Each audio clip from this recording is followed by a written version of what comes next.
Hello there. Welcome to the second episode of the African Heroes series. The African Heroes series is an initiative of myAfrican Affairs to enlighten the world on the heroes who fought for the liberation of Africa. In this second episode, we are going to learn about Steve Biko, a prominent leader from South Africa. He was one of the leaders who fought against apartheid in South Africa. Here is his story. Bantu Stephen Biko was a freedom fighter who spearheaded a movement, which aimed at empowering black natives to stop feeling inferior to the whites. He was born on December 18, 1946 at Tarkastad in South Africa. He pursued formal education and later studied medicine. As a student leader and fighter against racism, he championed black identity, a movement that was embraced both inside and outside South African universities. A famous quote from his speeches, which resonates with upholding the black identity, goes like this: "Black consciousness is an attitude of the mind and a way of life, the most positive call to emanate from the black world for a long time." End of quote. Steve Biko always said that it is better to die for an idea that will live than to live for an idea that will die. He always mentioned that he wondered why the people who purported to be representing blacks had no idea of advocating for equality and the end of discrimination according to race. He emphasized that the whites who pretended to push the anti-apartheid agenda had no intention of protecting black Africans but rather had their selfish agenda. He termed them to lack the first-hand experience of what blacks went through, therefore, they could not represent blacks.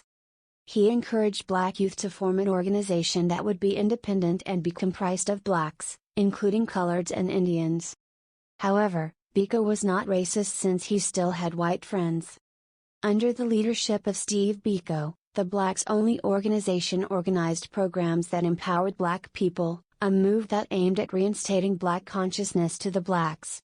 The whites saw this movement as a threat since it enlightened the blacks, reassuring them that the whites are not supposed to be superior to the blacks whatsoever.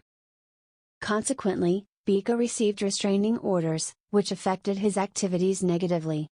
His engagement in uniting the black people to fight against oppression made him be banned from participating in political activities by the colonial government. The ban restricted him from addressing public gatherings, and he was not allowed to congregate with more than one person. Literally, this aimed at making it difficult for Biko to share his ideas with his supporters. Nevertheless, he continued to oppose apartheid in the strongest terms possible, which led to him being arrested several times. However, Steve Biko did not relent in his fight against racial segregation and instead wanted the blacks to rise again. The government often threatened Steve Biko's life while he was under restricted movement, and eventually, he was put under detention. He was later killed by government officers while under detention in the year 1977 at the age of 30 years. The torture he passed through while in prison resulted in injuries on his head, which contributed to his death. However, the government cited the cause of his death to be his refusal to eat and drink water, which was a lie.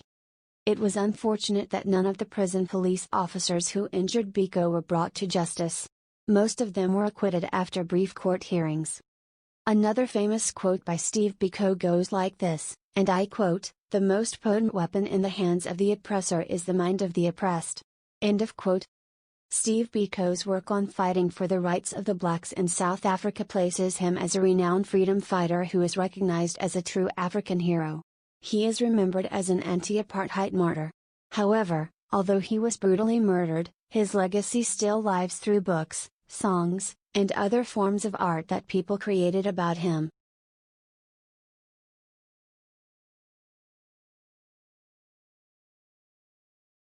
In the next video, we shall learn about another great African leader from the Democratic Republic of Congo. Please drop a comment below with the name of the DRC Congo hero whom you think we are going to learn about next. Let us meet again in the next video in the African Heroes series. Thank you for watching, and kindly make sure you adhere to the COVID-19 containment measures.